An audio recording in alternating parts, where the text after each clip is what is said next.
UBT's Action Line podcast is a production of UBT Media. Folks, if we got a show for you today, we're telling tales with Mr. Jalopy Jenkins, my fellow road dog companion, Rocky Wagnon, and Mr. Big Block himself, my favorite hot rodder and engine builder, Evan Dobbins, and we're announcing the winner of our very first podcast OBS parts giveaway, all in this episode. You're on the United by Trucks Action Line podcast. I'm your host, Robbie Purser. In this podcast, we dive deep with those who share a love for classic trucks and like to have some good old-fashioned automotive fun, telling stories, truths, and maybe even a few exaggerated tales. Brought to you by Tinworks Fabrication. This special new series called Off the Rails is our place for shenanigans where we chat with all the characters and personalities. We've shared classic truck road trips, builds, and plenty of times, good and bad. Back with two OGs of United by Trucks world, one who has long hauled more miles than anyone else in a classic truck, and one who has literally helped me build my trucks and many others to burn up the roads reliably. Rocky and Evan are some super unique, fun-having dudes who are the best of friends and have some hot rod stories to tell. We're diving in on engine builds, big block versus small block, LS or nah, big boat repairs on uninhabited islands, and what color to paint your engine block or not to paint it. We're getting into all the behind-the-scenes tomfoolery in this one, so grab a cold drink, buckle up, and get ready for the ride that is Action Line's Off the Rails series, brought to you by Tinworks Fabrication. Also, we recently partnered up with R&M Designs, the leader in OEM quality media center kits for your OBS Chevy truck, to give away a kicker audio interface along with R&M's suite of dash components for you to have modern technology with a factory look in your 88 to 94 GM truck. And all you had to do was subscribe to this channel, the United by Trucks Action Line podcast channel, and follow R&M Designs on Instagram. I put all the followers and subscribers in a list, assigned a number to each, and let the Google random number generator do the rest. And well, I got a winner for you. The winner of the entire R&M Designs media kit is Dome Hats Derek, 615 from Instagram. Again, Dome Hats Derek, 615 on Instagram. You are the winner of the R&M Designs Media Center Kit for an 88 to 94 GM truck. Please drop me a line at media@unitedbytrucks.com so we can get your media kit to you. Huge congratulations to Dome Hats Derek 615 over on Instagram. And as a reminder, our main show lands every other Monday, and the Off the Rails series is monthly, right here on the new UBT Action Line podcast channel. So be sure to subscribe and tell a friend. Now, let's get into it. You guys are already cracking me up. Oh, just wait. So if you want to, you can pull that mic kind of down below your chin. I mean, you are probably about as good as you're going to get. That's right. It's like a bomb site. There you go. We are over the target. Yeah. We are at the IP. We are at the target. We all good? Well, I really appreciate y'all being here. Yeah, dude. This has been a long time coming. So we got. Has it? Yeah. Yes, okay. It's been a long time coming. I've been trying to get Evan over, Rocky. I've been trying to get you over, so I got you both in the room at the same time. You just said I'm gonna kill two birds with one stone. One night only. That's right, man. I really like an Elvis reunion. I want like an Elvis reunion. I like that. I really want to focus on the engine building stuff, Evan, because a lot of people are so curious about that. In fact, I get so many questions about you. People have met Rocky. He goes out and travels with me and does all that kind of stuff. Unfortunately. Okay.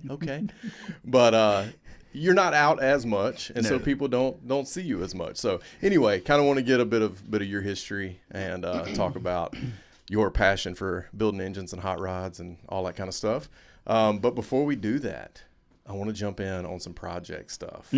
So I have very little to talk about. I have just a 86 Suburban out here that I just picked up, little K10 Suburban. I've just pulled the running boards off. It's got some old trim. It's like heavy patina kind of deal, like I like. But it has zero rust. It has a title, and it will run Mm-hmm. but it doesn't drive currently. Does So it have a doesn't big check- block? It does not. It has a small block. I'm your man. I have a big block. I think it needs a big block. Well. Everybody Well, needs a big block. Everybody needs a big block.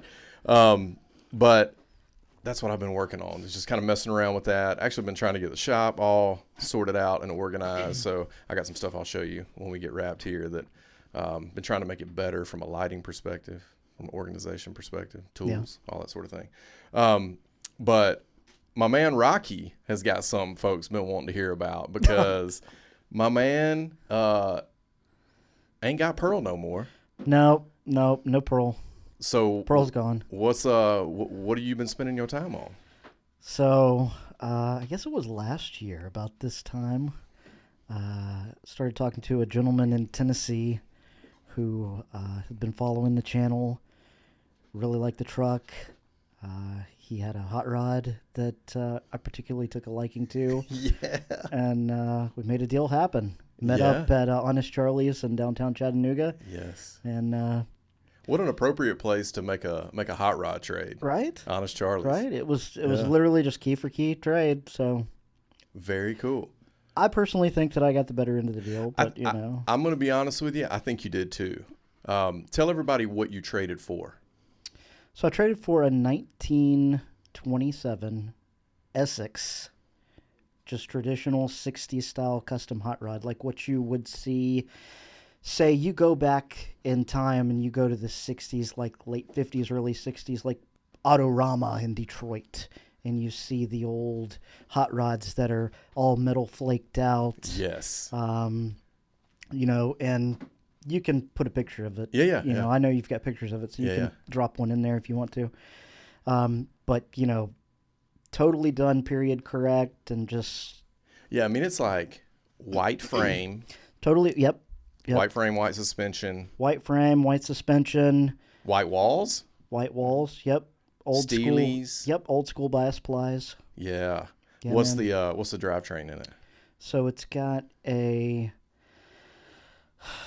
Let me think. It's got a kind of not old, not new.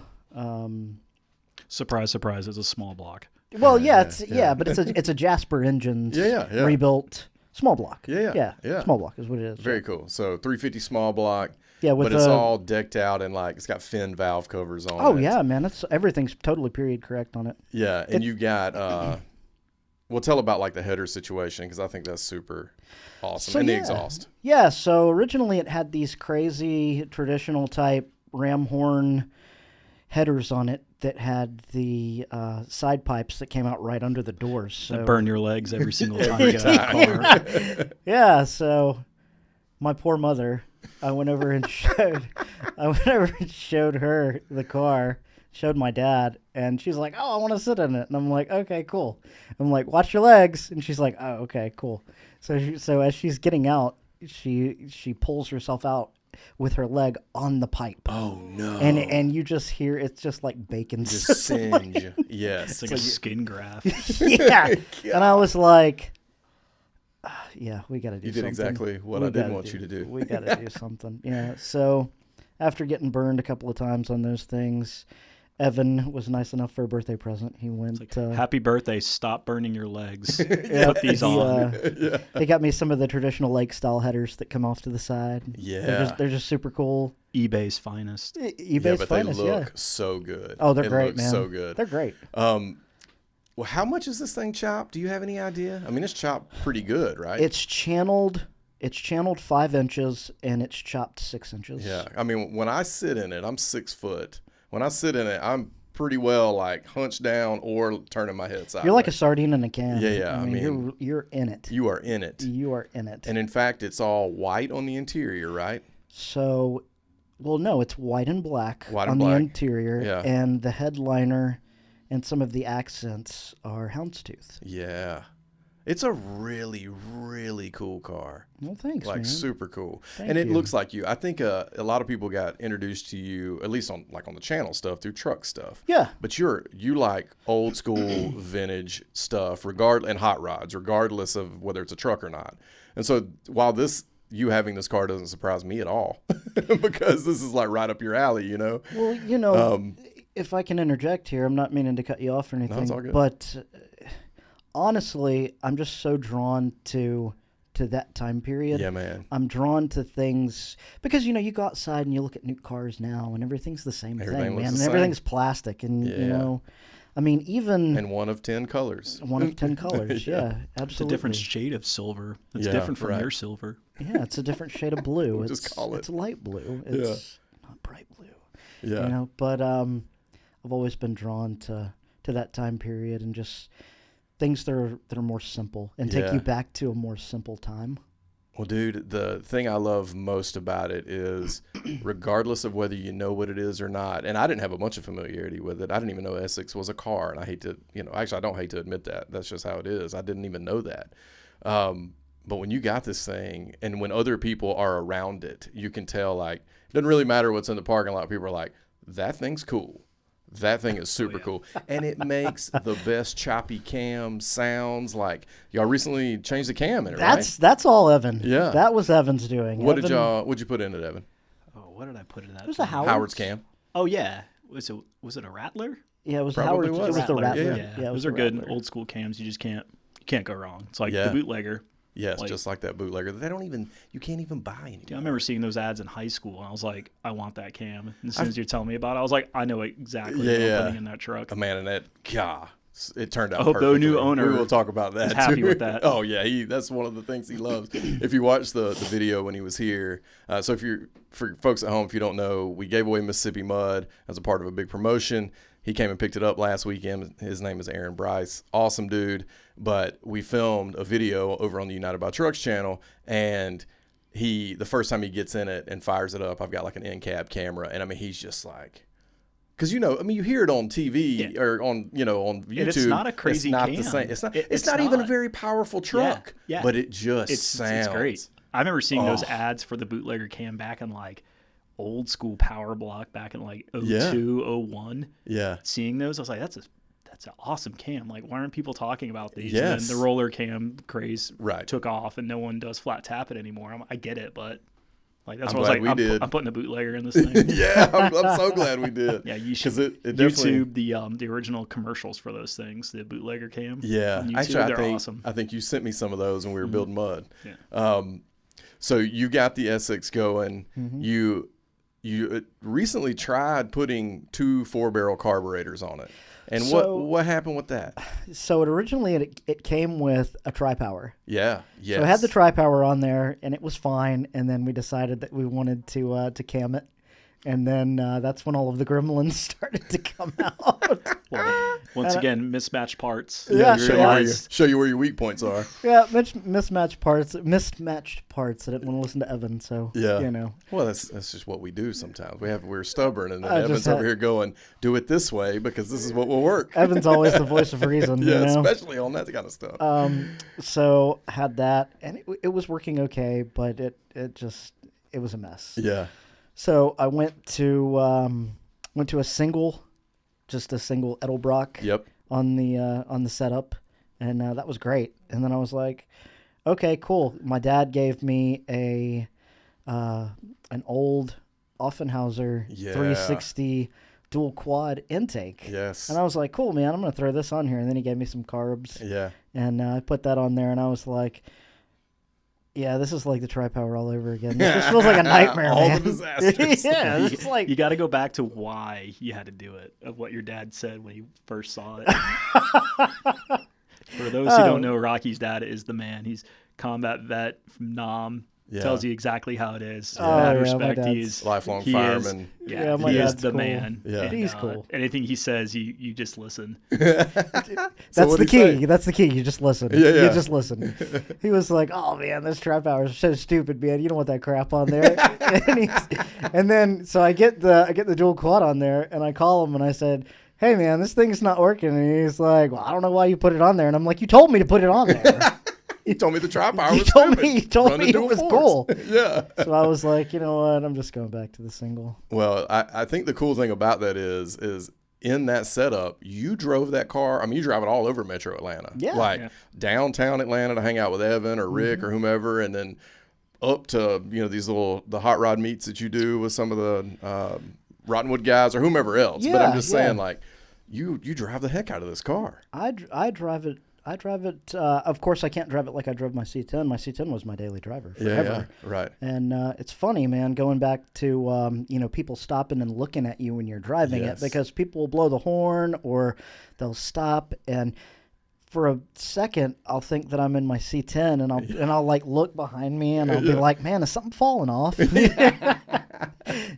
going on?" And then I'm like, "Oh, okay, I'm in this." Yeah. They just want to take a picture of it. Yeah, They're just like, "This is so cool." Yeah, because from any angle, it just looks rad. I mean, whether it's the trunk or the top or the engine. I mean, it's exposed. It has no hood on it or anything like that. No sides or anything like that around the. Well, the cool thing about it is the trunk lid on it is a play on a mid-60 C10. Yeah, it's got that same. What would you call it? I'm trying to think of what the kind of. You know how the back trunk deck lid kind of comes down into a point? It's yes. In the 60 to 66 trucks, they have that same kind of thing. Yes, same exact. I know exactly what you're talking about. Yeah, I actually had forgotten about that. Just a super cool car. You got any other plans? Like, what are you thinking you might want to do to it next? Man, honestly, you're a tinkerer. You'll be working on it tomorrow. I know you'll be doing something tonight. Well, nothing rattles on it, and it drives great. It drives amazing, and I've had no issues out of it. Knock on wood. Yeah. Let's keep that going. I think I'm just gonna drive it for now and just enjoy it and put a big block in it. Yeah, put a big block in it. It's funny he says that because last night I was like, 409. Oh man. Yeah. How much you think that car weighs?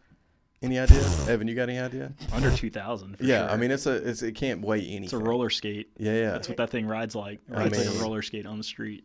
It's literally very like a go-kart. It is very sketch, but it's also 100% hot rodding. When you're in that thing, you're in it. Yeah. You're not just like on it, you're in it. It doesn't feel like it's not sorted though. Like Rocky said, I mean, it's all tight and everything, but it's just a different experience. I mean, I remember when y'all pulled up out here that day and you took me for a ride in it. The very first thing I realized is I'm too big for this car and I'm only 6 foot. It was built definitely for Rocky. I mean, it's perfect for me. It is perfect for you.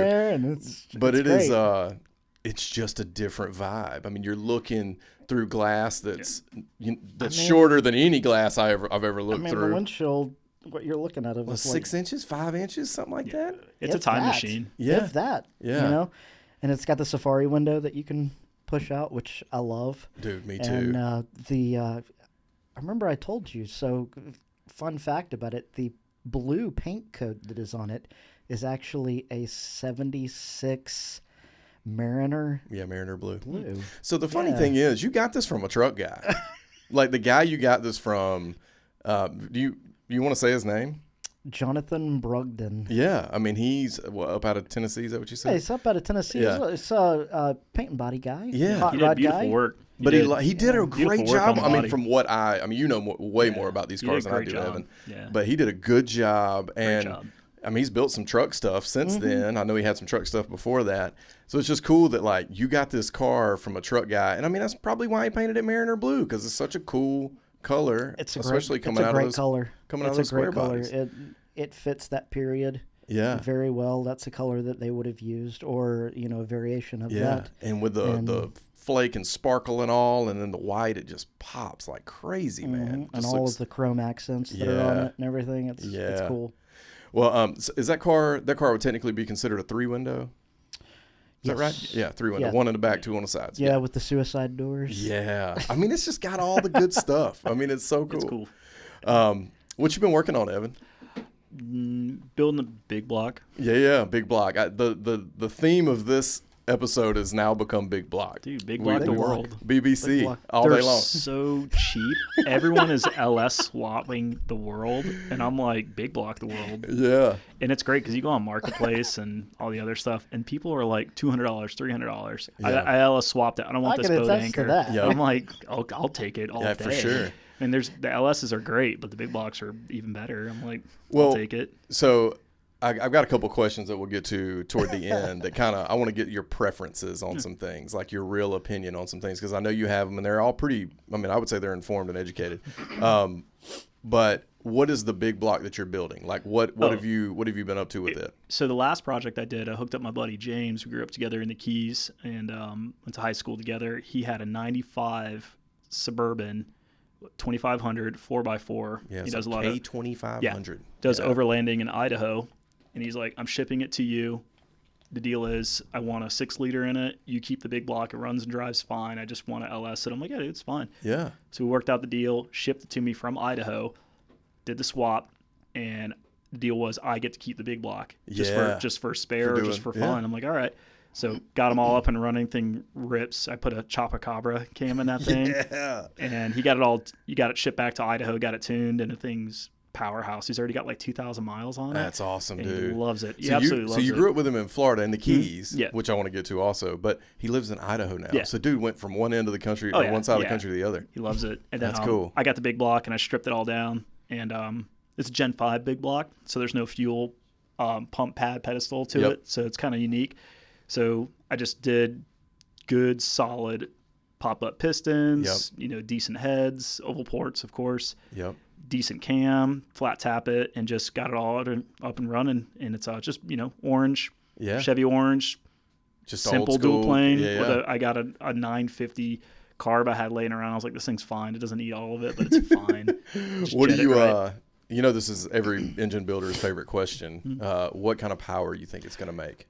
I did the old desktop dyno, like all the specs, and I geek out on the math. It'll be like a true 550, 575 torque. It's just that's awesome though. All day. Yeah. It's heavy. I mean, I get it, dude. They're heavy, but when you got all that power at the tap, it's great. I don't have to tune it. I don't have to send it out to an ECU shop. I don't have to do any sensors.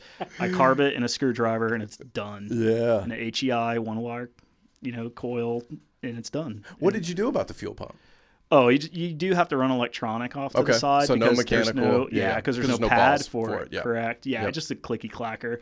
And just fire it off, and that's totally fine. Yeah, but man. That was the only drawback on that one I wanted, because my engine is all mechanical. Yeah, right. My personal one on my my C10. So what are you going to sell the engine? You going to keep it and put it in a project? Just kind of see what happens? I wouldn't mind selling it just to keep it going to something else, but I have it as a side for anybody, anybody that's totally has a pickup and they're like, let's big block this thing. Or just like, this one I got for cheap. It's a roller. I'm like, well, I got an engine. You know, you want it? All right, let's make a deal. So that's cool. Kind of a deal. Yeah, it's just off to the side. Like, I don't need it personally. Yeah. It's available. But to me, it just goes to show, like, and Rocky's this way too. Rocky's a tinkerer, but you can't stop messing with engines. Messing with vehicles, period. Yeah. But I think that, like, the thing you have really, at least in my mind, carved out for yourself is like, how to make power with small blocks, big blocks, Gen 1 stuff. I mean, you can make it all the way around. Like you helped me get my LS and Teddy and up and running and like spent weeks straight in my garage getting that LS going. And you appreciate that stuff enough, but you are still very much old school. Yeah. It's hard to even call it old school, but it's just you like Gen 1 small blocks and big blocks. They're cheap. Yeah. And you can still make crazy cool power. And even if you're not making a bunch of power, your cool factor is just through the roof. And I think we proved that with mud more than anything. Like the LSs are great. Like, I don't dog cuss LSs. They're great. They don't leak. They make easy power. But what eats up after an LS swap is, all right, go to Marketplace. I already got a long block to running, $800, $500. Okay. Go get a tune, put a cam in it. Yep. Now it's no longer $800. No. It's a couple getting grand. the tune and the sensors. You can't go on eBay. Don't go to Amazon. Like, you got to go GM. That's right. And that stuff adds up. And you got to get a good harness, not an eBay harness that the terminals pin out wrong or they just smoke a relay. Nickel and dime. It will nickel and dime you.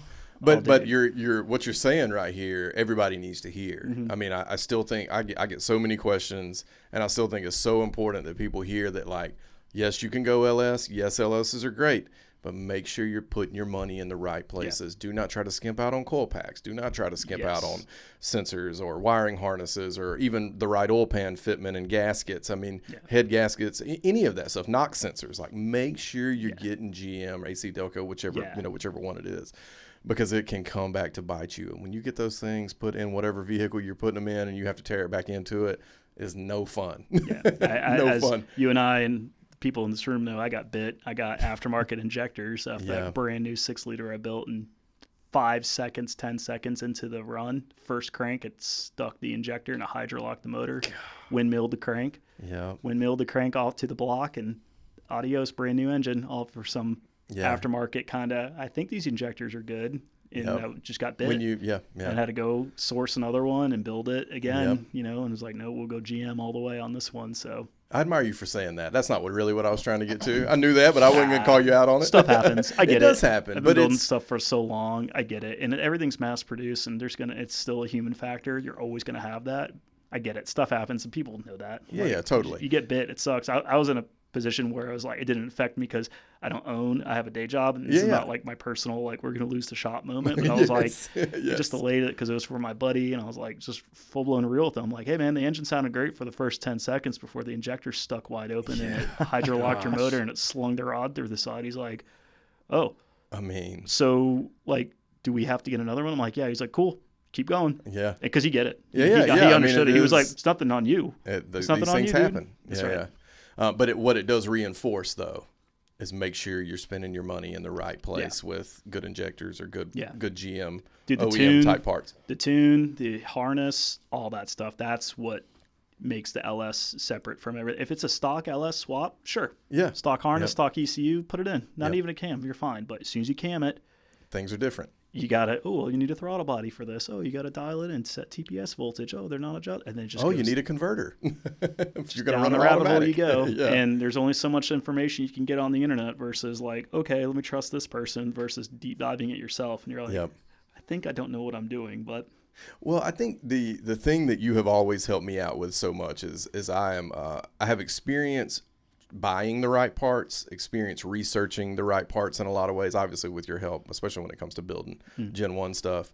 But you have so much practical experience. And so I want to jump in a little bit on the history, like, and some of the experiences that you took part in to kind of have this kind of confidence to build an engine for yourself, build an engine for others. Yeah. Like, where did all this start? So you grew up in the Keys, and I want to start there. Yeah. So tell everybody a little bit about that. So born and raised in Key Largo, Florida, represent.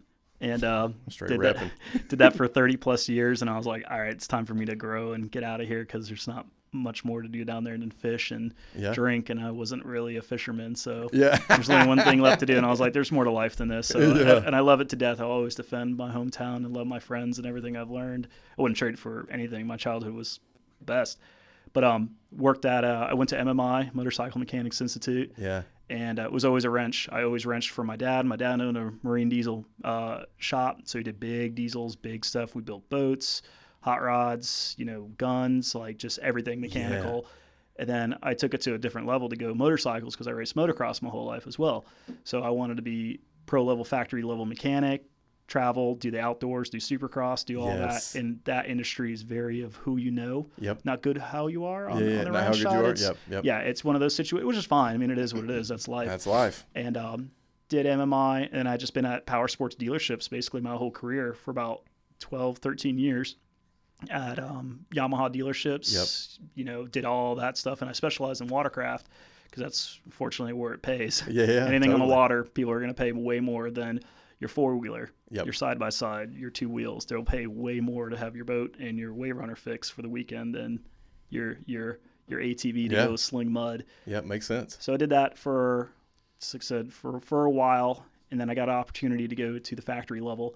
I won't say who I work for because I don't need people looking me up and tracking me down. Let's just say we don't need any of that. I work for an OEM now, and my new role is testing supervisor for that said OEM. Awesome. And so my practical knowledge came from all of that. That was my living for years. So even before you moved to Metro Atlanta, because did you move from Key Largo to Metro Atlanta? I was at a dealership in St. Pete. So my tour of duty, I would say, I don't want to say that because I'm not military, but it was the Keys, St. Augustine, Stewart, and then St. Pete area. And then from St. Pete, I came up to Metro Atlanta area. Very cool. Yeah. But even before Metro Atlanta, even before leaving the Keys, you had a wrench in your hand. Oh, yeah. You were working with your dad. Yeah. You were learning how to do all these types of things and gaining that skill set, gaining confidence. Yeah. What do you remember about your automotive journey in the Keys. What kind of cars did you have? What kind of trucks did you have? Like, what was some of that? My first vehicle was a '94 Isuzu pickup truck. That was it. Like mini That's truck cool. special. And ain't nothing wrong with that. And when I first wanted a vehicle, I wanted, everyone had, the posters on their wall as a kid. Me was like Jenny McCarthy and like a '69 Chevelle, or like Brooke Burke and like a '68 GTO. Like that was it. So I always wanted a muscle car, and one of my best friends growing up down the street from me, he was all into Euro stuff, German Euro, Porsches, Audis, Beamers, and he took his path into car racing. So he was an instructor at Skip Barber Racing, and then he came back, and he's a professional race car driver. He's a hired gun for racing, and he's the man. That's and then cool. I switched gears with him to do motorcycles and hot rods. So it's kind of funny, like two kids from the same street. We both took it out because Keys are pretty rare. You don't get a whole lot of like success stories out of the Keys. And I was like, oh man, we made it. Like we kind of got out and did our own things that we were doing in high school. Doing your passion. That's what's cool. You've turned your passion into a career and even not just a career, but something you still want to go home and do at night out of your home garage. Oh yeah. And that's just so rad, man. Yeah. Do you want to give that guy a shout out? My buddy John Miller. Yeah. John Miller. Very cool. My buddy John Miller and Dustin Sager. Those are absolutely my homies from growing up. And hey, if you're looking for quality USA-made GM truck suspension components, look no further than Tinworks Fabrication. Taylor and his team are based out of Iowa and employ some of the best craftsmen in the classic truck community. Whether you're looking for an inner stiffener for your performance truck, or you need LS swap motor mounts or tubular suspension components for your cruiser, Tinworks has you covered. Fast shipping, attention to detail, and the highest of quality. Head over to tinworksfabrication.com to place your order today. In high school, for us, it was like people are out partying, trying to get into trouble, and God knows what. Yeah. Dustin, I remember at his house, he's like, dude, check out this video I just got. I was like, what's that? He's like, it's a Transgo install kit installation for my for my truck. Do you want to watch? I was like, hell yeah, I want to watch it. And we're sitting there like stealing his parents' Mike's Hard Lemonade, thinking we're hard asses, watching a Transgo install video for his transmission on his F-150. I'm like, this is so cool. I love it, dude. And then I was just like, that's what we need to do. So, that's what we need to do. Yeah. But that was basically my background. I just turned it into that, And then my dad, he was born in the Bahamas, so half of our life we're in the Bahamas and back and forth in the Keys. And what I learned, think I knew that about you. Yeah, so I got dual citizenship. Very cool, man. So what I learned a lot being in the Bahamas with my dad was when you're out in the islands, you're in an uninhabited island working on a ship.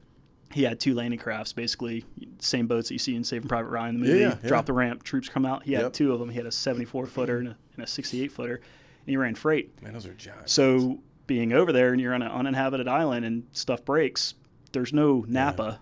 Yeah. There's no, just call somebody. It's like, you got to figure it out. Yeah. And you have oxyacetylene and you have to use practical knowledge. Wow. It's island knowledge. It's like, we got to pull this engine. There's a tree and we have come-alongs and chains. Let's pull it underneath. Yeah. And then like, you need to put a new ring gear on this flywheel because his teeth are stripped. Yeah. And we build a fire and we throw the ring gear into the fire.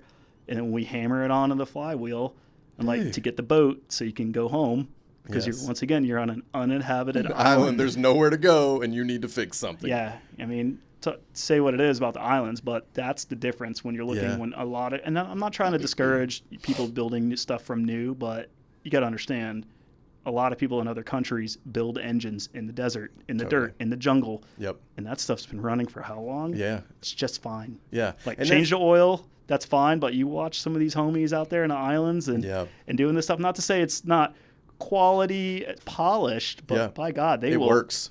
They will do it. Yeah. And it's done. And that's why I always laugh. I'm like, man, I mean, hermetically sealed lab with coats and building engines. That's great. But at the end of the day, like, I'm going to build an engine. It's going to be fine. Like, and it's going to run. And I think that goes right back to that practical experience. Like you have you've done these things with all in all sorts of different ways. I mean, you work for an OEM. You know what it's like to be around clean things and things being done systematically. Yeah. But what you just described, being on an uninhabited island, rock, come on. I mean, just getting something running, that's just crazy. Yeah, you experienced it. I'm like, we don't need to go to the store. Yeah, let's oh, watch this. man. You've seen it too at your house. Yeah, totally. Remember I cleaned your injectors on the floor? Oh, yes. And they're like, the injectors are frozen. I'm like, I can clean them. And you're like, well, no, we got to send them out. I'm like, no, you don't. Watch. Yeah, and you watched me do it. I'm like, done. And tell everybody like, no at home way. how you did that. Oh, so injectors on those, you don't want to put straight hot 12 volts to it for a long time. It'll smoke them. So you gotta wake them up. So I had a 9-volt battery and an anvil, and I just tap, tap, tap harmonically. They require like shock and vibration to wiggle the coils inside, so they wake up. We used to do it on the watercraft all the time. They would sit in a crate for years before they start. They just get stuck. So you just smack, smack, smack, whack them. Yeah. Put voltage to them, and then you hear the click, and then you just run fluid through, and you go, all right, there's going to be 55 pounds behind this. It'll clear up, and then you just run it. And and it worked. Yeah. And they're still running in this truck. Yeah. I mean, Teddy's sitting right on the other side of this wall. I remember you're pricing out injectors, like, I need to get new injectors. $800 you're like, I need this. I'm like, they're not stuck. They're not stuck open. They're just stuck. Like, I'll fix this. Watch. And you did right there just right there on the driveway. Yep. In the dark, in fact. I mean, we were just using the garage light. Yeah. Like that was back before the channel. That was back before any of this stuff.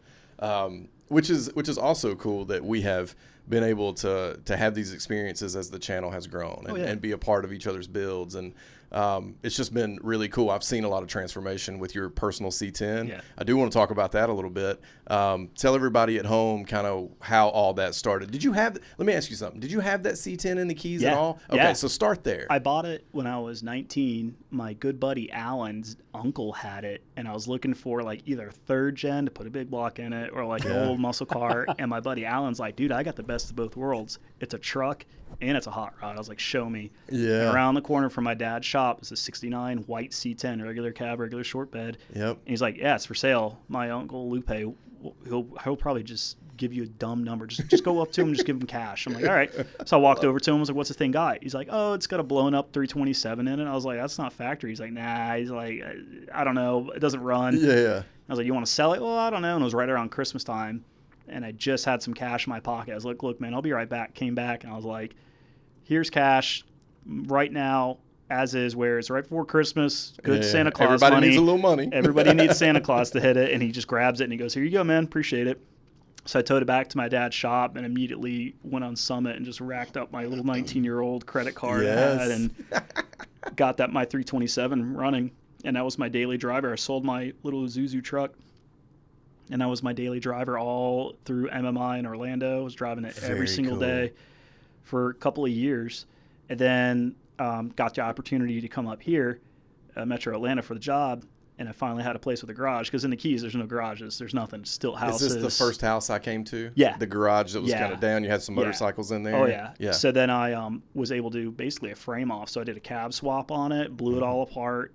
Why did you have to do a cab swap? Oh, dude, the roof was wasted, and I found a cab in Fort Lauderdale that was good. But then I actually got into it. The roof was good, but the floors were bad. And I got tons of photos I was going to share with you when we do the next special, and you'll see what I had to do. And that's why I really was like, oh, I know this truck like the back of my hand. This is cake. It's welded so much sheet metal. I remember the first time I met you were telling me about this. Dude, so much sheet metal. And then I had an opportunity to blow it apart and paint it. I was like, I blew it all apart. I had the bed off, the cab, doors, hood, fenders, you name it, all apart. Yeah. Painted it all, put it all back together. Everything's cool. Everything's nice and new and clean and just solid. And I've had that truck since I was 19. Still have it. Where did you paint it?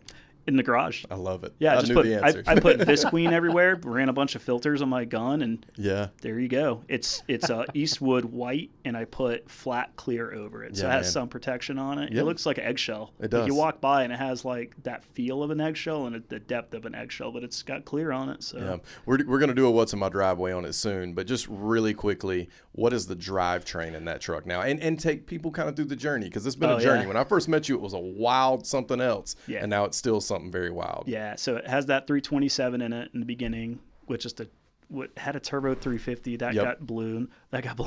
Smoked that, and then I put a 700 R4 in it, and I was cruising that. Then I bought a 79 Camaro for dumb money It was one of those really opportunities. Nice car. Yeah, I would. If I didn't have my C10, I would have kept that car. Yeah. It was like if Darth Vader had a car. I mean, it was black, just beautiful car. That thing was sick. Beautiful car. You remember that car, Rock? I never got a chance. Oh, you to never met me. Oh, then. okay. Yeah. Y'all weren't friends. Okay, okay. Yeah, Robbie saw Yeah, it. dude, that car was sick. So at that I got just to play around, and that had a 400 in it, and that thing was built with stolen parts money. So the guy I bought it from he bought it from his painter, and the painter had his apprentice working there, and the apprentice was moonlighting at a speed shop, and he was stealing parts at night. Oh, you and were he being was for building, real about it being the guy being was stolen. yeah, and the guy, he was building it with stolen speed parts, and then they caught on to him and they arrested him. No and the paint kidding. shop had it in like, no, like go arrest him, but that's not.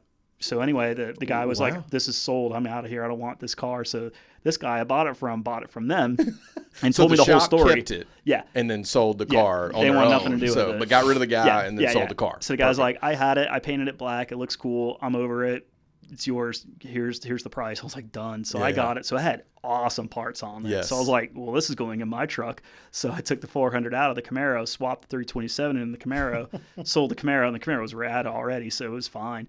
So I had that 400 in my truck, and that thing was gnarly. That was built. I mean, it was like bottom end was built. Oh, yeah. Like It had everything in it. What do you remember about it? Oh, it had like Ross pistons in it, forged Eagle I-beam rods in that thing.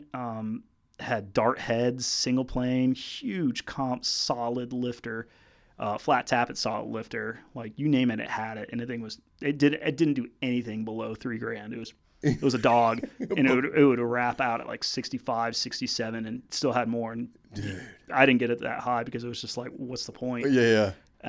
Joker be smoking at that point. It was gnarly. Like rolling. Yeah, and I took that on power tour and everything. It was great. And then I've always wanted a big block, and I was like, no, I'm building me a big block to the side. So I scored a big block, and I did a 496 stroker kit in it, and that's what I got in it right now. So it's a 496 with a scat rotating assembly, Wiseco pistons. I put AFR heads on there, and Isky cam, all roller, and it still has an updated 700 R4 in it, so I can cruise. Is it still the same? It's a Monster 700 R4. No, not Monster. No, the original 700 R4 I had it was an Animal Performance, and the shop went out of business during COVID, which was a bummer because they were pretty good. And then I had John Tessier up here, up north. He got the trans. It was funny because I just finished the big block and I took Rocky for a ride, and I was like, "You want to see what this thing's?" I was like, "Let it rip, man." I let it out. And I go, I thought this thing would be a lot faster. He's like, what are you talking about? The thing rips. I go, not for what this is. This thing should be like scary fast. And he's like, well, maybe you got to tune. I'm like, yeah, whatever.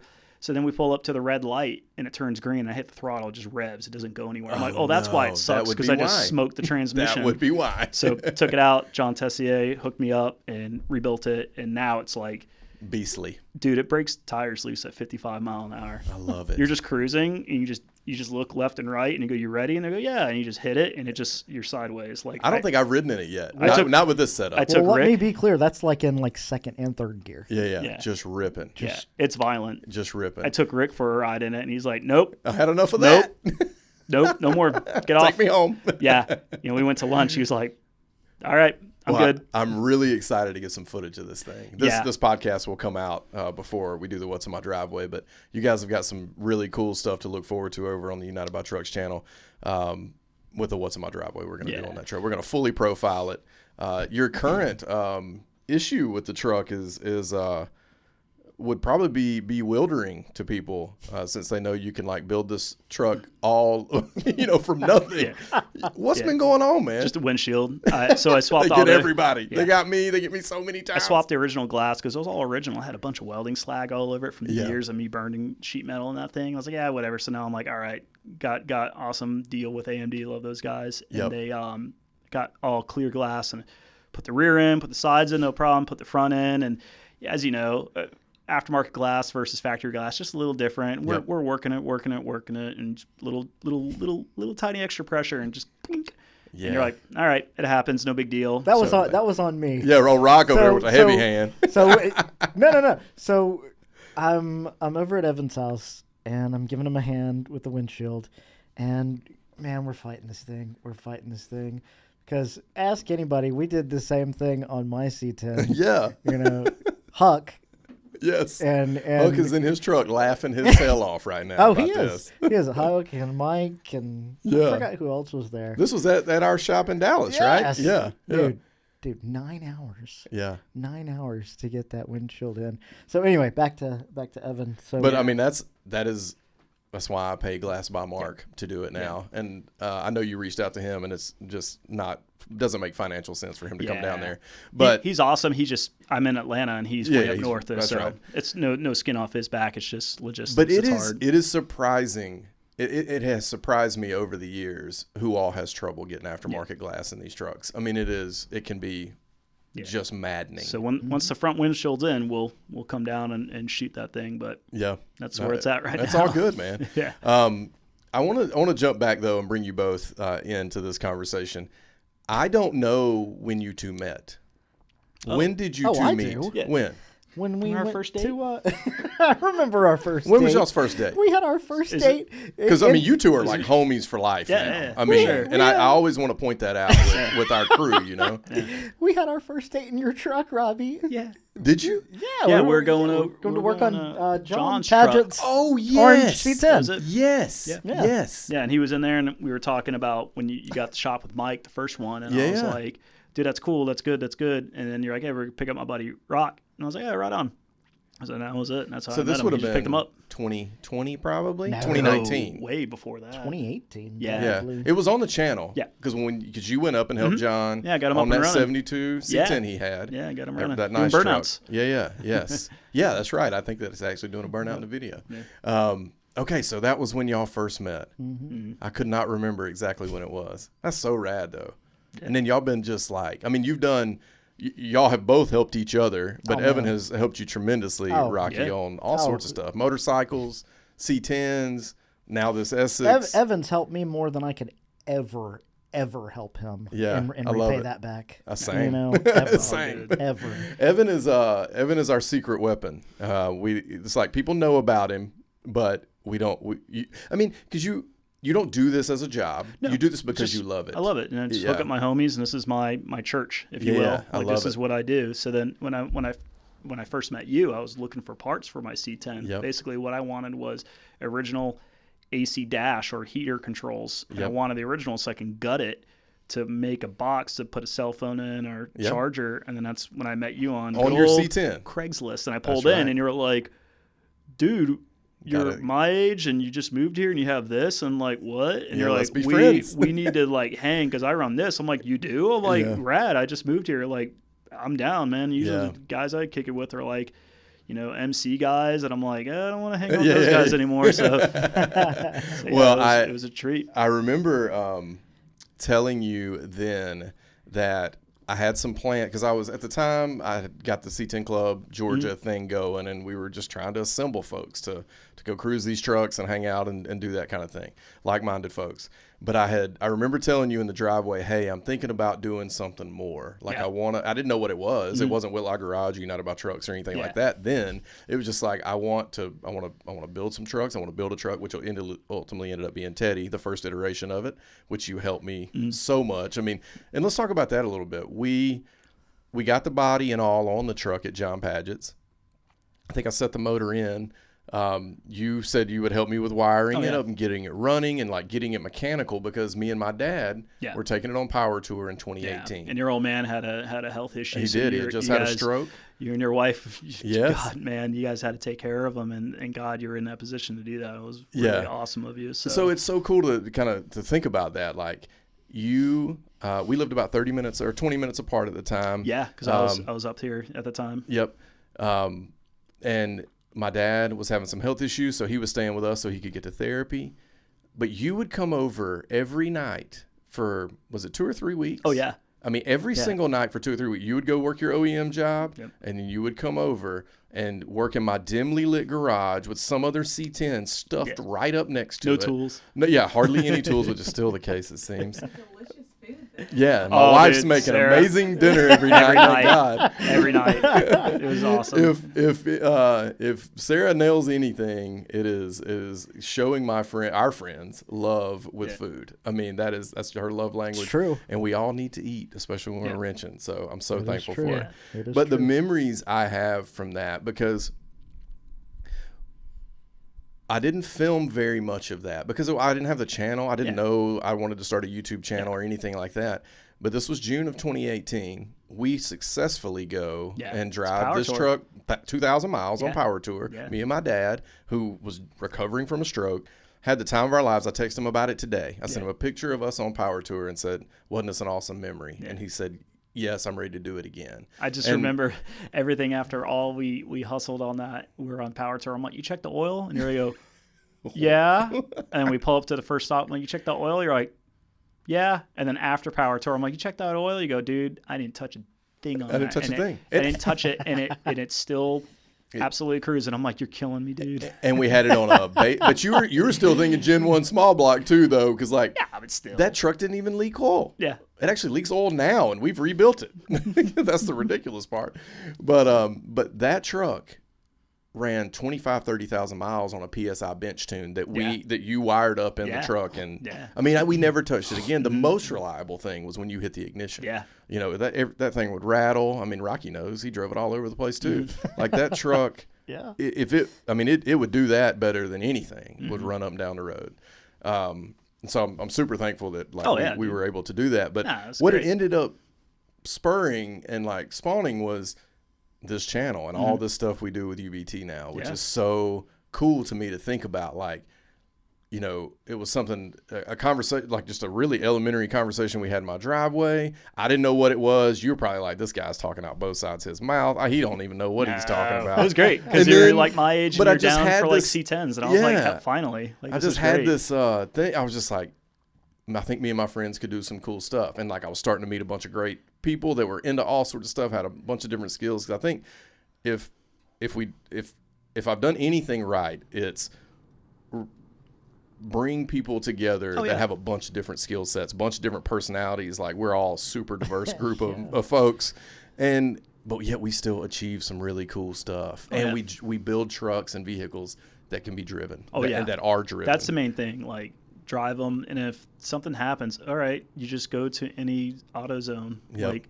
it's not a big deal to fix these things. Like, it's so true. Very readily available parts and stuff like that. I mean, you want the exotic stuff, sure, you got to wait and you got to pay, which is great, but like, it's also inexpensive at this point. You know? That's why I like the other stuff, you know. But like I said, nothing wrong with the LSs. They are what they are, but you can still like go down and get those parts for cheap. Yeah. You know, anywhere. Well, and I think that's when we did the LS, we had so much success with it, still continuing to have success with it. But when we started to put mud together and I started talking to you about an engine, I had this, all I had was a crate motor, 350 crate motor, 8.5 to 1 compression. Yeah. I mean, and I think you even. It's like a 290 horse something. I'm like, I don't even think it was 290. Yeah. I don't even think it was 290. I think it was like a 255 horse or something like that, whatever that power level was. But when I started talking to you about it, I mean, you got jacked. Like your eyes lit up. You were like, this is my wheelhouse. Yes. And I remember just sitting down on the couch at the shop, and we just built out a parts list, heads, cam, all the parts that we were going to need to build a really cool engine. And the cool thing about it is you were in on the EFI. You were in on the modern trans with a 4L80. Oh, yeah. Like you just, it's cool. You know, it's for as much as you are definitely rooted in the traditional type engine builds, you do have like because you're not like just so rigid. You got to remember my OEM job is all new stuff. That's true. After 6 months, it's not new anymore, so you have to like stay with it. So all that stuff's not a problem for me. It's just it's nice to go to the older stuff because I don't do it every day. Yeah, that's it's true. I do new stuff every day. Let me go to the old stuff because it's different. I didn't even think about that perspective of it because you're doing the modern and before you were doing technical advising. Like you would have people call you and you would tell them how to troubleshoot over the phone. Yeah. Not seeing what they're looking at or nothing. It's wrench by braille, as I call it. Make a great title for this episode. Yeah, the technicians would call in from the dealerships and they would be like, I got this year, make, model.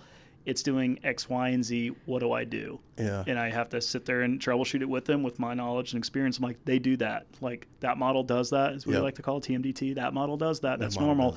Man, I've been chasing this and this whole time. Like, dude, it's okay. Like, I'm glad you called because otherwise who would have told you? The service manual's not going to tell you that. Yeah. Like, you're going to have to just call us and let us know. And then our job was also to report the issues back to the factory, you know, stuff United States. So if stuff was continually breaking, Factory needs to be aware of it so they can issue countermeasures, and that was all of us, like issuing the reports and calling the failed parts back, and they reverse engineer it and figure out why, and then based upon our reporting, there would be, you know, bulletins, recalls, stuff like that. So it's super rewarding, because there's times where this model would just be breaking, and you think every day sky is falling, Chicken Little. Like, not again, this is happening, and then they fix it, and you're like, yes. And they listen to you. They listen to you. Yeah, they listen to us. You feel like, or you not feel, but you hear oftentimes that someone in your position is reporting that to higher ups, leadership, whether it's across the world or in the same state you're in, and it's all just a measure of checking a box. Oh, we have somebody looking into this. But it's cool to hear that, like, you were discovering these issues on an OEM at an OEM level, and they would fix it in the next model, or they would offer a recall or a bulletin to help based to on tell our findings, dealerships how to fix it. And I think that's cool. And you being, it seems like the perfect job for you. I mean, you're investigative. It's very rewarding. You're into the specs. You're a technical person. You're a very analytical person. I just think that's it's cool that you found yourself in this kind of career path.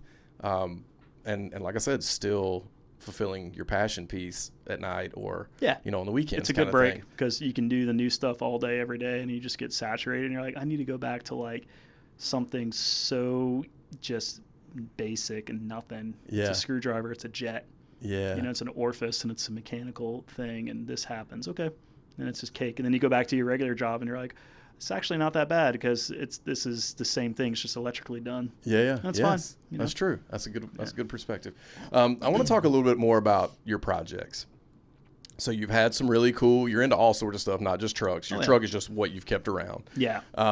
But you've had some other stuff, and you have a current car that I really like. But you had like a van. You've had. I'm trying to like the van. I'm trying to think about what else you've had. Favorite. I love that thing. Tell us about the van. Oh, dude. So what did I have? I was. Was it a Ford van? Yeah. So I was really like, I got on this huge kick on vanning, just vanning life. It was ridiculous. Just like old stoners partying down, not going fast. We were going so fast. I was like, I don't really want to go fast anymore. I just want to look cool, like, and just do some vanning dirtbag, good old dirtbag stuff. And of course, I'm like, Rocky, I'm looking in for like an old van. And he's like, dude, because we gotta say, if anybody in our crew is looking for anything, we just go tell Rocky, because Rocky will search the ends of the earth. Rocky to is find things. our broker, as I call it. He is my broker. He will. I'm like, I'm looking for X, Y, and Z. He's like, I'll call you back. And he's like, here's 3 of them. I'm like, in an hour. Hell, Hey, prime example. The most recent thing you found for me is one thing I'm probably the most thankful for is we did the bed swap on Teddy. Put the original paint, 503 step side bed, but it had a beautiful Chevy tailgate on it. But my truck is a GMC. I tell Rocky, I'm looking for a GMC 503 step side tailgate, dude. Within an hour, me and Rick were at LST. Within an hour, he finds one an hour away from us. We looked. I got on after there wasn't another one in this country. Not another 503 GMC step side tailgate. And patina matched perfectly. Ready. Ready. Literally, I put some Century polish on it because the bed had been polished, and I put it on the truck. And it was perfect. It's crazy how. You're the plug. I don't know how I do it, man. Dude, king of the deals. King of the deals, but just king of like I'm on Marketplace. I know how to use Marketplace, but like you just this fine. You just get down in the depths. Not just one. Stuff. He'll be like, here's one here. Pick. Like, take your pick. New business venture, concierge service right there for you. Dude, So same thing I was asking about. I was like, I'm looking for an old van, old hippie van. And he's like, dude, this guy's got one in Dallas. And I was like, all right. So it's a 67 Ford Econoline van. Yes. And I saw it and I was Great like, year. Done. And this guy, dude, this guy had a leather top hat on, bell bottoms, old school. Like this guy was straight out of a Dead concert, and he was in it still. He didn't just like, I used to partake. No, he was in it. Like, and he this goes, is my life. He goes, it was my daily driver. I can't do it anymore because of my knee. And I'm like, all right, well, I'll take it off your hands. And it needed a clutch, and thanks to you, I was able to get it because you have a trailer and stuff. So we loaded up, got it home, and it put a clutch in it, did a bunch of stuff, painted it, got it all safe and just reliable, just turnkey cruising, reliable. And I wanted to haul motorcycles in and do some camping and do some like motorcycle shows, just dirtbag stuff. And dude, we ripping that stuff. That's awesome. I don't even We sound were like ripping dirtbags. that thing in Atlanta, going to all of our favorite watering holes and banging gears and just. And it was called high speed thrills at low speeds because it wouldn't go over 65. That was it. That was pinned. A Ford straight six with a 410 gear. Yeah. And I took it to work one time, and I was like, It had never a again. 410 gear. Because it was a van. It was made for deliveries around town, and so it just needed to get up and go to 45 miles an hour. that was kind it. Of thing. Yeah. That was it. 3-speed on the column, which is great. And Yeah. Rocky and I would just laugh and everywhere you hit speed bump and you're bouncing. It was This so is fun. good old fun. Yeah. And then man, I was it's like, great. all right. And then the time came where I was like, all right, I had my fun. I'm going to offload it. And I offloaded it. And within a week, not even a week, I'm talking like a day and a half, this Google ad came up on my phone and it was barnfinds.com. And it's, this 1972 Pontiac Le Mans could be yours. And This is one of my favorite purchases. and I'm reading that the you've ever article and I'm like, hell, there's the link on eBay. Click it. The bid is super low. 2 days left. I'm like, I'll watch it. And the last day it was like, it's still low. And I looked at a location, Bowling Green, Kentucky. I'm like, man. I'm getting this. So I tell my girlfriend at the time, I was like, hey, I know I just got rid of the van, but I'm probably going to get this one. She's like, you know the rule, one at a time. I like that. No 'cause more you than don't- one. It is important to point out you don't have a very big, like you live in a historic area. Yeah. You don't have a huge yard. You don't have a huge shop. You don't have Yeah. a huge driveway. Yeah. So it can One get at a tight time. around there. Correct. Yeah. And I don't want it to have all these, play the circus Benny Hill music of vehicle rotation. Yes, it can be a pain. Yes. So, long story short, I won, and I went to go pick it up, and it's a 1972 Pontiac Le Mans. It's a poor man's GTO. And it's a D-badge GTO. Instead of a 400, it has a 350, and all it needed was a battery and some gas, and the thing started and ran, and I have it today. Even cooler, who owned the car? Who'd you buy the car from? So the location said Bowling Green, Kentucky. I'm like, okay, I won it, gave him the deposit. We texted. I'm like, hey, what's the address? He sends me the address, and I Google it. It's Holly headquarters, and I'm like, that's Holly.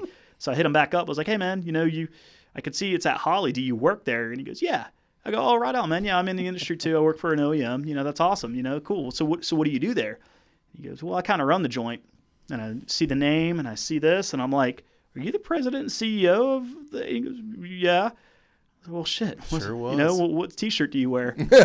So I love that's where your mind went. greased him up with some gear for my OEM. Yeah. And thanks to you, I got your truck and a trailer, and I told you what I was doing. You're like, done. Keys are in the dude. Go pick it up. Yeah, man. I wish I could have gone with you. Yeah. Because that would have been awesome. It was cool. So I picked it up. I was like, and it's Holly, on a Sunday. It was Tom Tomlinson, right? Yeah. Wasn't that his name? Yeah, the former CEO, Former not the current. CEO, yeah. And he opened it up and he goes, yeah, I'm thinning the herd. Picked this up out in Vegas, and I'm, it's thinning the herd. I was like, right on. Well, happy to take it away. And got it on the trailer and got it home, and I've done a bunch of stuff. That's like the Friday office car. Yeah. Because I put AC in it and got it super reliable Dakota gauges, thanks to Mike. And yeah, that's the Friday office. Yeah, you can cruise. What's the drivetrain set up in it? It's original Pontiac 350 with the turbo 350. With And original 260s, 270 gears out the back, so it's like full grandma car. But I did the interior gauges, got everything just solid. And it's a 2-door car, and it is original paint. Correct, original paint. You remember what color it is? So it's called Quasal Gold. It's a Pontiac color, but it's Beautiful car. GM Yuba Gold. It's the same same color we painted Mud's engine. Same thing. Actually, I didn't realize that. It's GM color. Yeah. So it's all original up to that point on paint, and still have it. I cruise the hell out of it. I love it. Yeah. You think you'll keep it for a while? Yeah. For a long time? Yeah. And, I might use it as a bargaining chip for something else cool, but for right now, it's totally rad. You just get in it and you cruise, and everyone kind of does a double take because it's a GTO. It's the car. It's a muscle car. It's the car that I was on Evan's poster room in his middle school Jenny days. McCarthy Next to and Brooke McCarthy Burke. and Brooke Burke. Yeah. So it was I'm not sure we'll ever mention Jenny McCarthy and Brooke Burke in another episode again, but it is so perfect right here. And it was like the A body, the GM A body, Yes. the Chevelle, the Goat, the Olds. It's the same body. So I was like, I got mine. Yeah. It's not a screamer because I got the C10 for it to scare me to death. This is just the cruiser. You just turnkey and go and just. I also love that about you. You, like I said, for as rigid is not the right word, but for as opinionated, and you have your mind made up about what you Just like. passionate. You are. I agree. I'm the same way about the things I love. Yeah. But you still have this. It does not everything has to be 700 horsepower and scare you to death. No.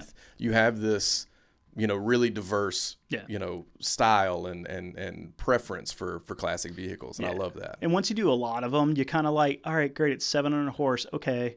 Daily it, yeah. And then you're like, man, I just want to just cruise and not have to worry about it. You're just like, it's okay. Like, because going fast is, I'm not trying to be the old guy, but like you get older and you kind of be like, yeah, mortality is real. Oh, 100%. I don't need to wrap around myself and be in the hospital. And you got other people who you have to take care of, or people who look out for you. Yeah. Yep. And if something happens to you, you don't want to leave loved ones behind. So you're just kind of like, yeah, you know what? I kind of do have to get quieter mufflers. Yeah. I kind of have to slow it down. Do I need those slicks? Nah, radials are fine. I like it. You kind of have to do stuff like that. I mean, at the end of the day, I'm a hot rodder through and through, but sometimes you're just like, dude, it's fine. It's okay. Yeah. You don't need the 700. It's okay. Yeah. You can have 550. Yeah. Right. Well, you definitely have that. Everyone needs a big block. Yeah, that's right. Well, on that note, Sarah, may I see my phone real quick? I have a couple questions. We've kind of danced around them, but I want to ask them. I want to ask you them directly, and just to get your gut reaction. Some of them, like I said, are topics we've already discussed, but Enough about me. Enough about me. So Tell me about you. let's just hit this one quickly here. Gen 1 small block or LS? I'll do a small block. Yeah. Big block or small block? Big block. Why? Because they're easier. Everything's bigger. How so? It's Okay. bigger. The head bolts are bigger. The heads are bigger. The torque is bigger. It's not like the LSs are great, but it's very, very precise.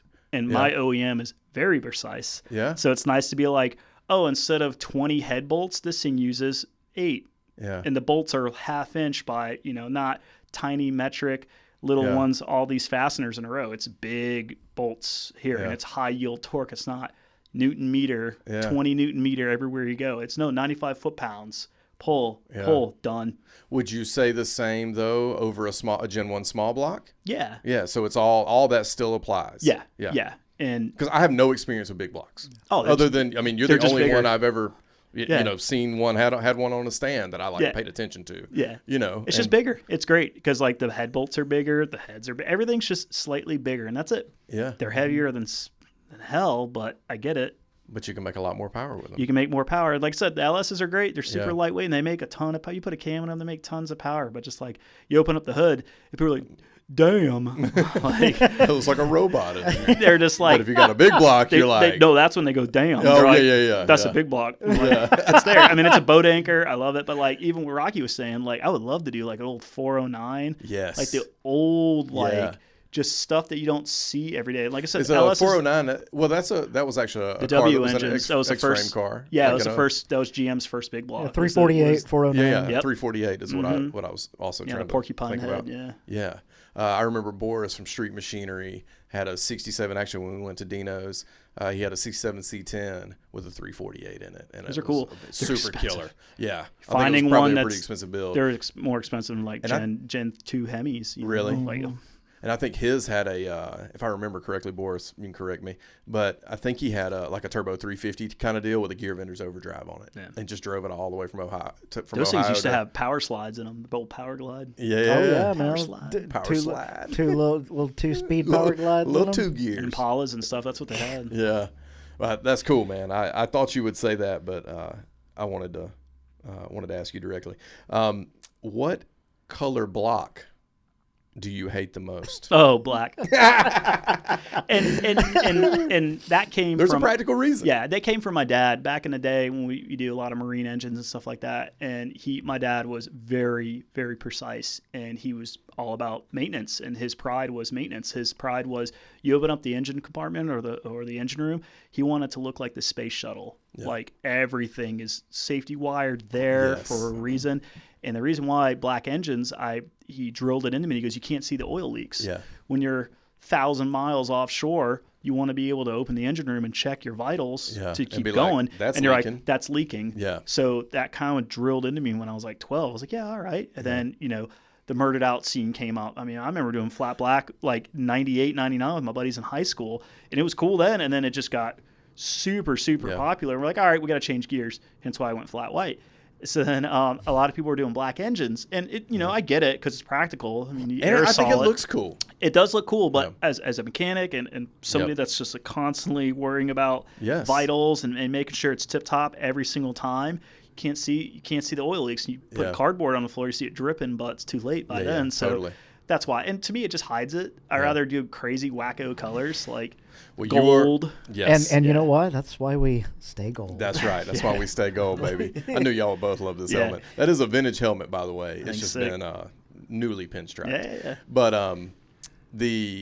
I remember it wasn't on mud, but I remember telling you on some other project I think it was when we were talking about the 327 the first time, not this last time, that I wanted to paint an engine black, and you were like, no, I don't want to build it. I will not build a black engine.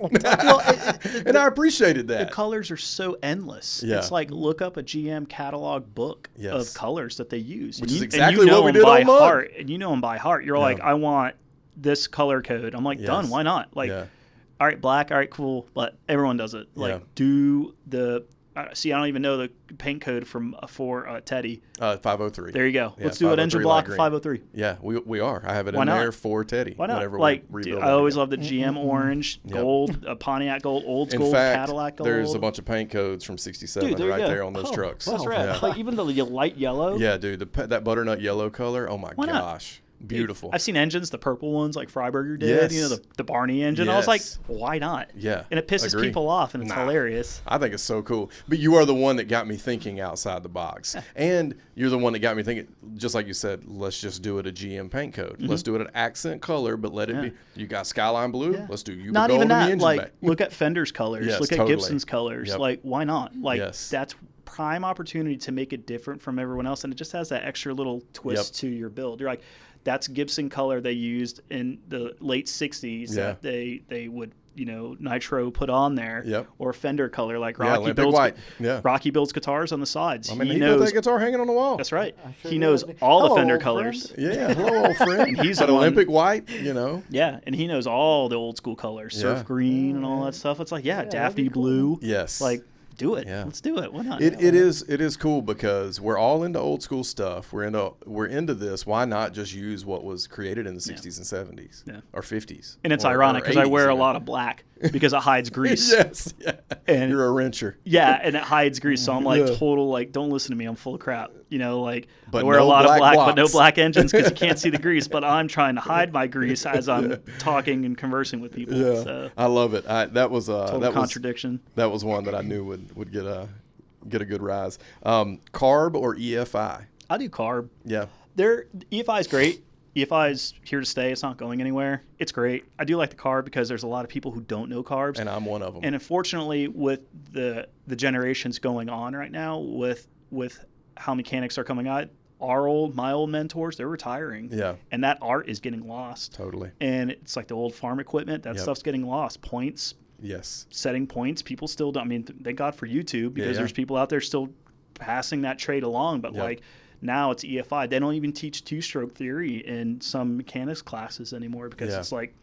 It's just not relevant. Yeah. People aren't using two strokes as they are, which it is what it is. Some OEMs still make two strokes, which is great. But, with the Carb, it's as soon as you, and I taught Rocky this, as soon as you like understand the principles of it, you're like, an EFI, that's all it is. It's a Carb with just very highly tuned circuitry on it versus mechanical, and it's great. There's been plenty of days where Evan has sat me down, and while we're working, he's like, "All right, I'm giving you a master class and pro tip." Yeah, here it is right now. Like PowerPoint. Yeah. Well, and I often say this, like the way I build trucks, and get my friends together to help me build these trucks. We're doing them on such fast time frames that I lose the education because I don't get the opportunity to learn.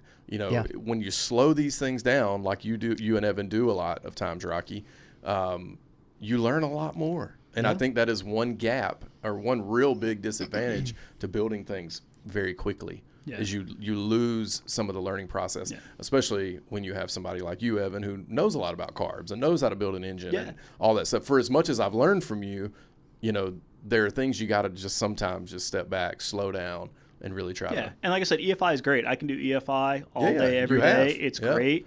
Love it. It's super precise. It works. It's just instant. Carbs are, to me, I'm like, once again, it takes me back to something just a little bit like, screwdriver. Okay, well, if it's not hitting here, put it there. Take it away from there, add it there. Okay. Yeah. EFI, you got to get the laptop. You got to get your sensors working. Okay, go down the street and go make sure the sensor from O'Reilly's or AutoZone is reading correctly. Is good out of the box and yeah. not 4 times around. Then it's good, you know. So sometimes you get bit, but the Carb, once you understand the principle of it, it's the same thing as EFI. You're just mechanically doing it, not electronically doing it. Do you feel like there's a misunderstanding around being able to make a Carb daily drivable and consistent? No, they've been 100 years. You know, Venturi's law. That's all it is. Bernoulli's law. That's all it is. It's just pulling a vacuum versus injecting it. Yeah. That's it. And once you get it established that way, it's fine. I mean, how long did you daily drive your truck? Oh, jeez, man. And what was your fuel economy on it? 6 years? 5 years? Yeah, when we first did it. And what was your fuel economy every day? Like 17 and a half miles to the gallon. And that was a built little small block.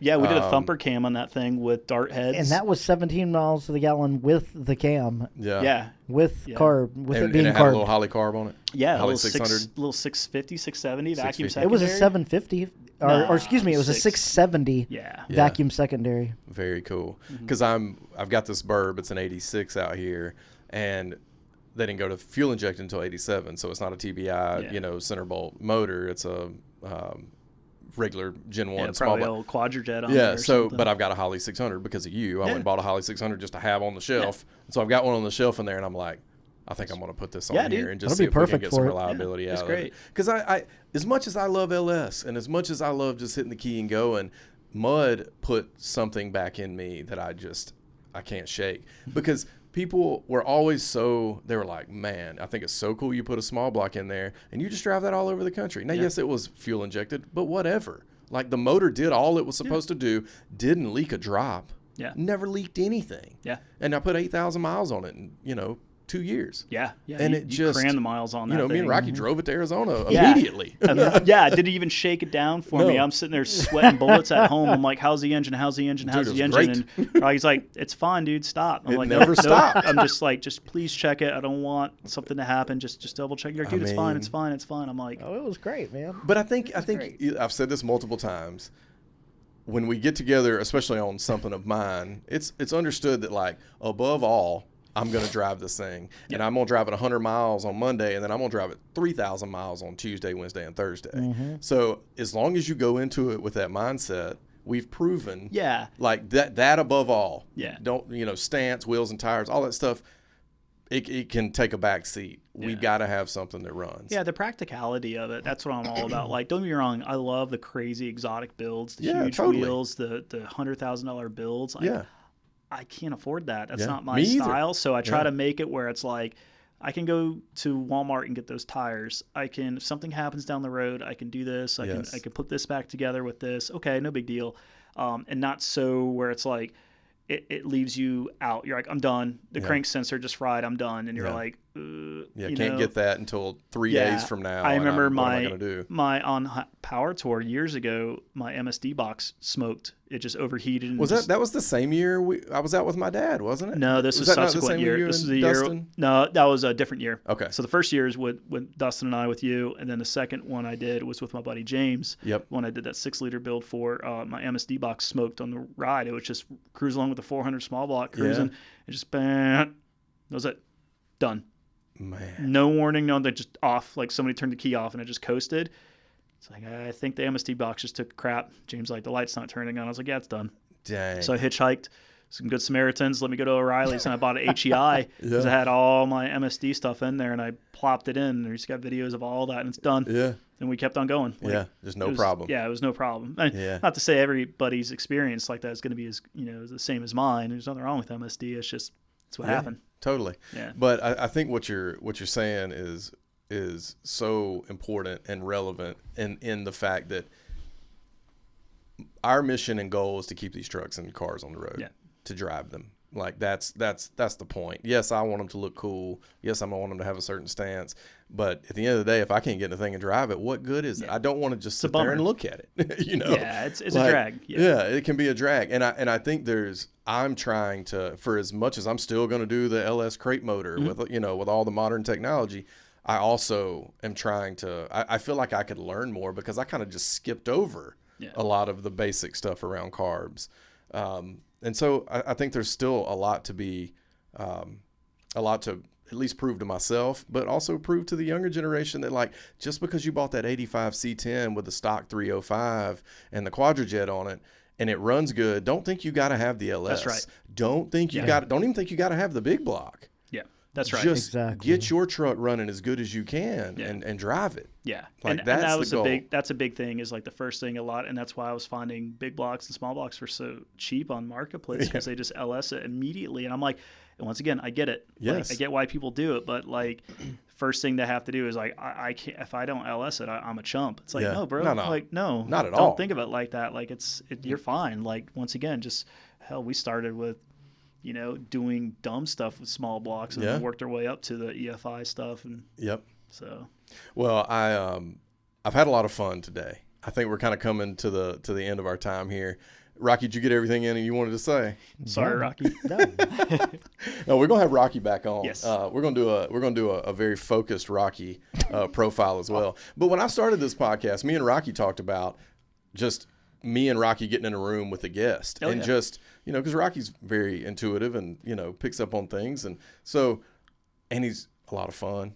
You got a lot of great stories, and but I knew you two together would be awesome, because even though you've been friends 5 or 6 years and it started, as not knowing each other, you guys are thick as thieves now. I mean, you see each other almost every week. I'm confident of. Yeah, pretty much. You've built a lot of stuff together. You have a lot of experiences together. I think it's so cool that we've just all all have this friendship because of these common interests. Because of stupid trucks. Because of stupid trucks. They're so great. And I can't thank you guys enough for coming in. Yeah, thanks for having us, man. We'll get back together and do it again. But I loved hearing some of these stories and just kind of diving in on you, Evan, and just hopefully inspiring somebody to get out and drive their truck with what they got. Yeah. Yeah, don't just because it's got a Quadrajet on it or some 2-barrel, like, dude, it's fine. Like, totally. Get your oxyacetylene torch and heat them springs and lower it. Yeah, you don't need to go online and buy them and then get the Sawzall and gut the muffler and make it stupid. What works for you? Yeah, man. What works for you? Just because you have access to something, don't go out there and put yourself in a ton of debt, because you want to be cool or whatever. Yeah, you can still be cool doing it the normal way or the old school way or the hot rodding way. You know, just get out and get after it.